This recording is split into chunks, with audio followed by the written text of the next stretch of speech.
Hey guys, welcome back to another Snapshot video. So today the first 1.19 Snapshot, 22W11A was released. So in this Snapshot we get new types of blocks like mud, the frogs were added, and most of the features from the experimental Snapshot were also implemented. Maybe most is actually not the right word because we're missing the ancient cities, the warden, the swift sneak enchantment, and the reinforced deep slate. What made it into the Snapshot are the new skulk blocks, although currently the Shrieker doesn't work because it can't summon a warden anyway right now. So if you try to power it, because it's a shriek, it would not work. And I also noticed a small difference with the skulk catalyst. So previously it cost 10 of the skulk charge or 10 XP to generate one of those sensors or Shrieker blocks. But yeah, just got it to work, although the creeper only drops 5 XP. I also did more testing. I had the skulk convert 9 stone blocks into skulk, and sometimes we still got a detector. So apparently it only costs 1 XP now. You can make a huge profit apparently, can convert 1 XP into 5 XP, because you still get 5 XP if you would mine the sensor in survival. But I would assume this is not intentional. Apart from that, I haven't really noticed any differences with the skulk blocks, so blowing up with TNT still doesn't drop any XP, you still can't move the sensor with pistons, etc. Okay, now let's continue with one of the new mobs that were added, the frog. So they come in 3 different variants. By default, I found them in the swamp biome, where they come in the orange variant. It's also quite simple to make a frog-light farm. Cadena and Methods did it here on the Cycraft Snapshot server. So you can use one of those magma cube spawners you can find in a bastion, for example. So all the magma cubes that would spawn here, doesn't matter the size, would drop down and eventually be killed by the powder snow blocks. So the small and large ones would touch it all the time. So they would slowly freeze and split into the small magma cubes, while the small magma cubes jump up into the powder snow, but it's not long enough so they would actually be affected by it. So the small ones would then pathfind towards the iron golem in the middle, which also is taking out some of the larger slimes here on the side, where the smaller slimes would eventually fall down into the frog pit, where they're eaten by different frogs. And you got hoppers below the mud blocks. I'm going to talk about those a little bit later. They're basically like souls and not a full block. And they then just need blocks here at the bottom, hoppers at the bottom to collect all the items, and here are the frog lights. It's a quite simple farm. So what else is interesting about the frogs? Well, they can jump really high, but they're not immune to fall damage. So if they would drop from 8-9 blocks, they can take fall damage. I even saw that the frogs were jumping around here and like jumped over a gap of 2 blocks and damaged themselves.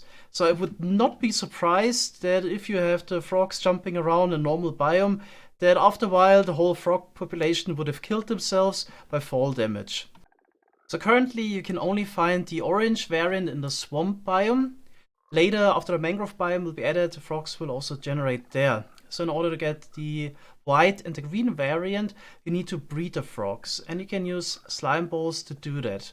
You can see the frogs would already pathfind towards me. I'm just gonna try to breed a lot of the frogs so they would lay their frog spawn.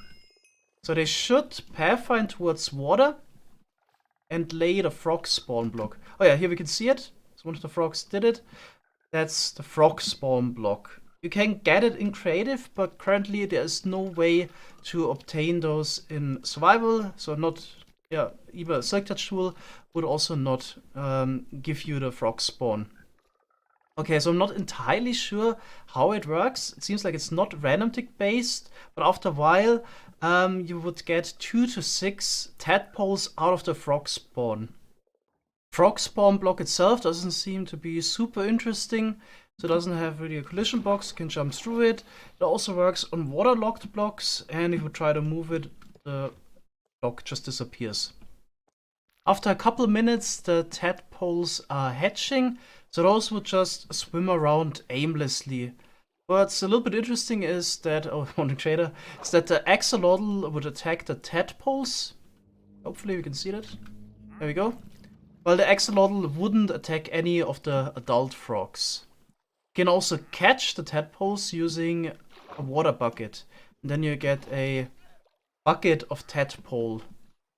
If somehow the tadpoles swim on land, they would jump around and sooner or later die. There we go, after about 20 seconds, he's gone. Alright, so to get the other 2 frog variants, you can just take your bucket of tadpole, yeah, and bring it to the correct biome. It's actually quite convenient.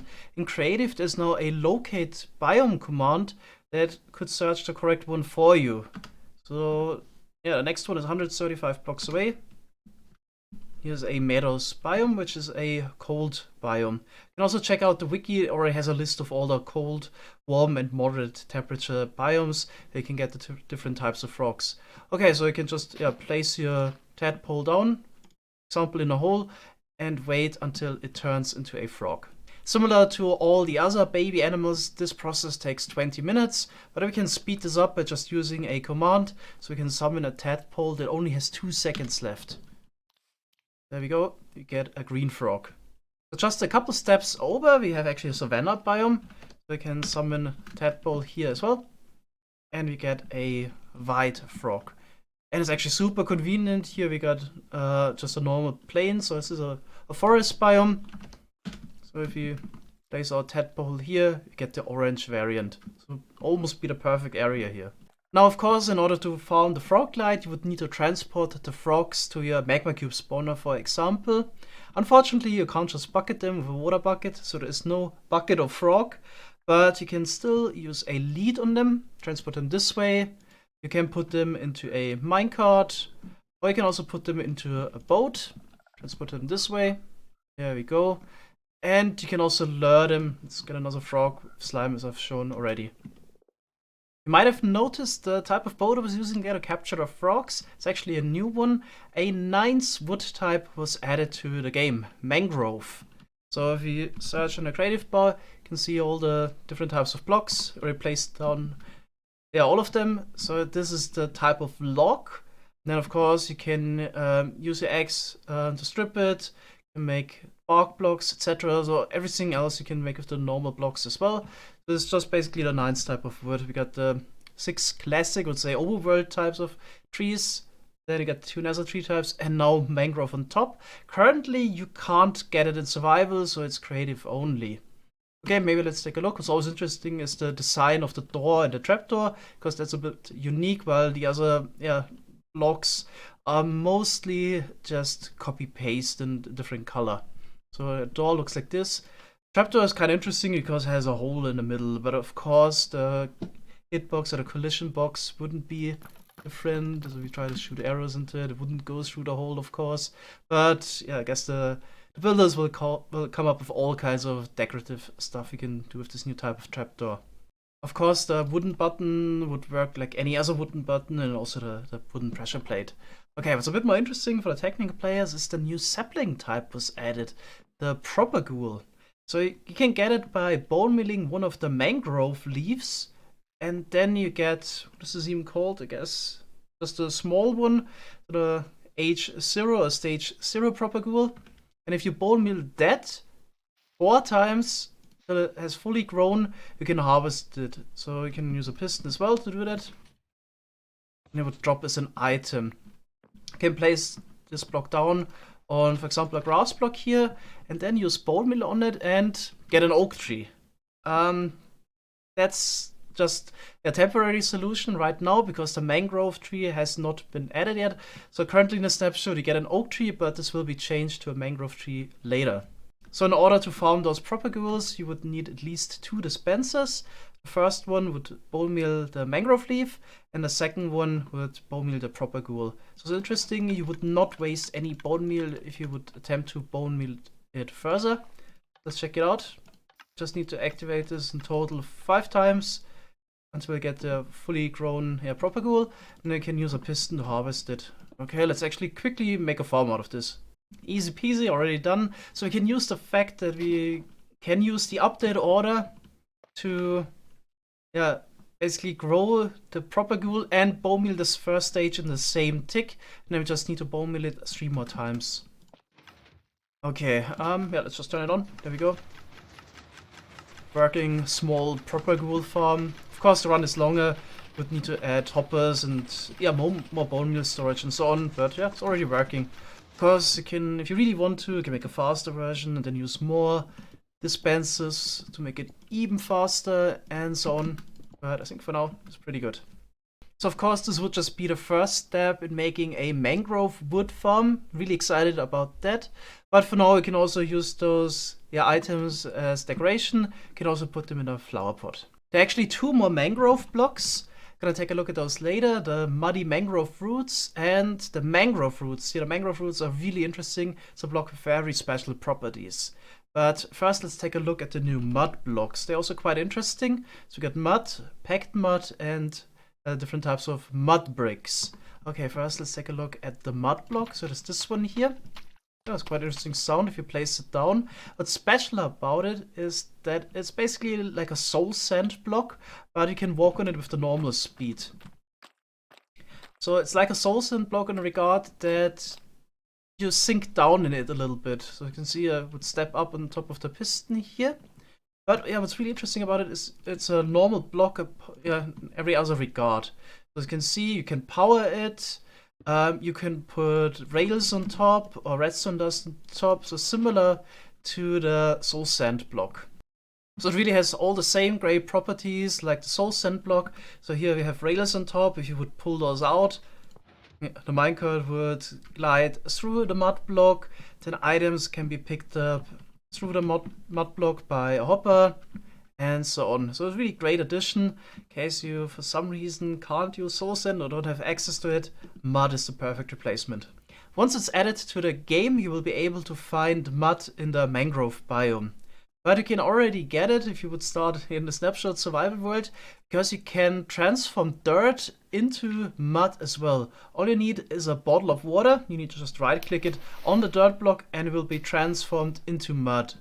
The best thing is this also would work with a dispenser that has water bottles in it. You can see, just need to take out the empty water bottle if you try it the next time. Yeah, and the best thing is the transformation also works with other types of dirt. So we can also do it with the coarse dirt. And the best thing is also works with rooted dirt. And why I'm so excited about the rooted dirt? Well, it's actually the step so you can generate mud from scratch without the player having to interact with the whole process at all. Alright, so here are the steps necessary to get mud just from a normal stone generator. So we just need water and lava to make the stone. Then we can push it out. Then we can use bone meal using dispenser on the moss block and turn this into moss.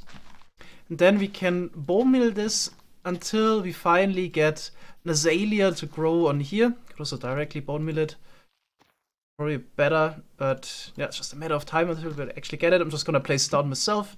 Chances are not too high. And then we can, of course, bone meal this using the dispenser again. Grow it into a tree. And now the stone, just converted into moss, is now a dirt block, a rooted dirt block. Now we can use the next dispenser to turn it into mud. And then you can use a piston again and push it somewhere. It's, for example, blown up by TNT. Or a wither, something like that. And yeah, the best thing is the mud also drops as an item if it's blown up. So you don't need silk touch. So here are your mud items. So you can make a whole contraption out of this, getting fully automatic mud blocks. But you can also mine the mud block yourself. So the correct tool for it is the shovel. And if you have efficiency 3 on a diamond or netherite shovel, you can even insta-mine it. You can also craft other decorational mud blocks out of the mud. So the first step is using mud and wheat to make packed mud. And then you can craft different types of mud bricks out of it. The normal brick recipe for packed mud blocks to get mud bricks, and then you can get the usual slabs, stairs, and walls out of the mud bricks. Actually, I'm not sure if you can also use the stone cutter for that. Let's have a look. Yes, you can also use it. I think the best thing about the packed mud and mud bricks is the placing and walking sound on it. This is the placing sound. Almost sounds a bit metallic, but I still like it. Then we get the mud bricks. Let's pay a bit attention to the walking sound. It's the bricks. the slabs. Actually sounds a bit different if you walk on the walls.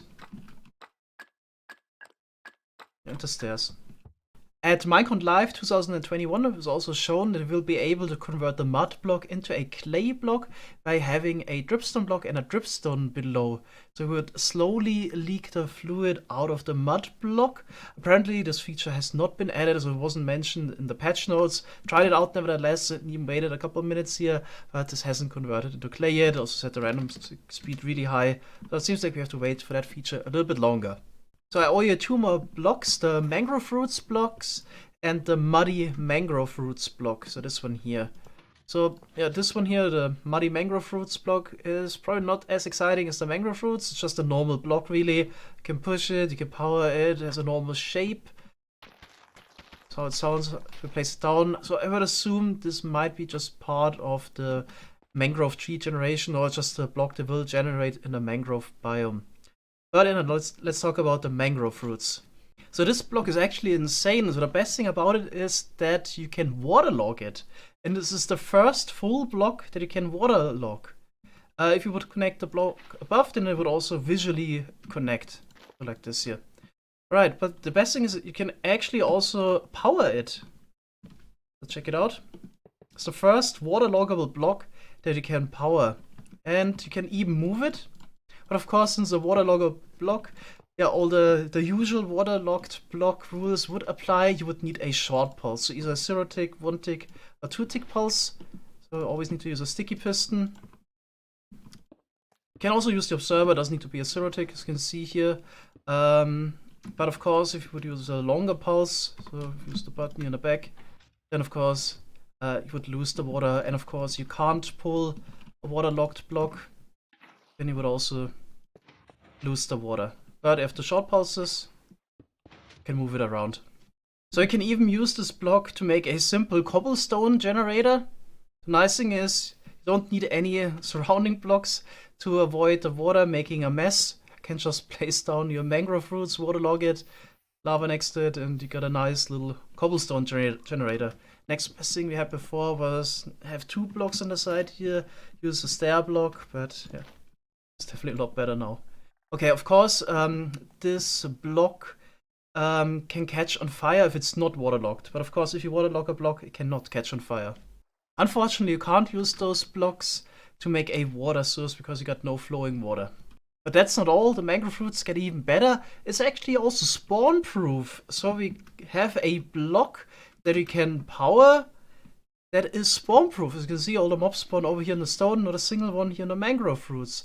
So this is kind of similar to Bedrock actually. So a block that can be powered, but it is spawn proof. There's also a new audio setting. You can turn directional audio off or on. You turn it on, apparently you can use HRTF based directional audio to improve the simulation of 3D sound. I already tried it out, my headphones, but to be honest, I didn't notice too much of a difference. So if I have a gust in the back, it makes a sound. You can already judge if it's more on the left or more to the right. Maybe you notice a difference. I'm gonna turn it off now. Just further away. Yeah, it's really hard to tell. As someone that also plays a lot of CSGO, where it's really important to quickly ascertain where the enemy is shooting you from. Hopefully this feature will help a little bit, but it's probably not as important as in other games. But hopefully, yeah, will improve the experience a little bit. And next thing to talk about, OP scaffolding fuel was nerfed again or put back into the normal state. So when scaffolding was first introduced, you needed 4 scaffolding to smelt 1 item, which made sense because you also need 4 bamboo to smelt 1 item. And if you look at the crafting recipe, you need 6 bamboo and 1 string to make 6 scaffoldings. You need 1 bamboo and a 6th of a string to make 1 scaffolding. Wouldn't make sense that scaffolding would be a much better fuel than just normal bamboo, right? So yeah, this was basically changed back to normal. It was actually adjusted in order to make it similar to Bedrock Edition because of feature parity. So for a while, 1 scaffolding item was actually able to smelt 2 items. So get 8 times the amount of fuel out of it. Make it similar to Bedrock Edition, and now this was reverted back in Java. And if you ask me, I wouldn't be surprised if they would also adjust it in Bedrock. Okay, last thing I want to talk about that wasn't mentioned in the patch notes, but is really important. The rail update order was changed. So previously, if you would power golden rails or activator rails like this, the rail that is furthest away would update first. But now this was basically reverted, and the first rail would update. So there's some good things that would come out of it. For example, an instant dropper line would get significantly simpler. So if you put powder snow bucket in here, and as you can see, the other droppers all empty, could send the item instantly through the whole chain. Previously, you just had to power it from the other end. So this was already possible, but a little bit more inconvenient. Now we can do it this way, which of course would be a lot simpler. You can put, for example, another server in there and chain it quite easily this way. Of course, you get a little bit of delay in here. It's not actually a complete instant line, but it's still quite fast. You can do something like this and immediately send items quite a distance. There we go. So this would be on one hand kind of welcome if this changed, but on the other hand, a whole lot of contraptions, existing contraptions, rely on the old update order and would be broken by this. So intentional or not, it seems like Mojang is messing around with update order quite a bit, but nobody ever bothered to mess with the redstone dust update order, which is something a lot of redstoners have complained about over the years, but it's still based on a hash set and it's just a complete mess. So it's basically random. Of course, it's deterministic, but you can't really work with this. Would be nice if this would actually be changed at some point. Alright, exciting stuff. I'm definitely gonna mess around with the new features a little bit more, but that's it for today. Thanks guys for watching and see you next time. Bye bye!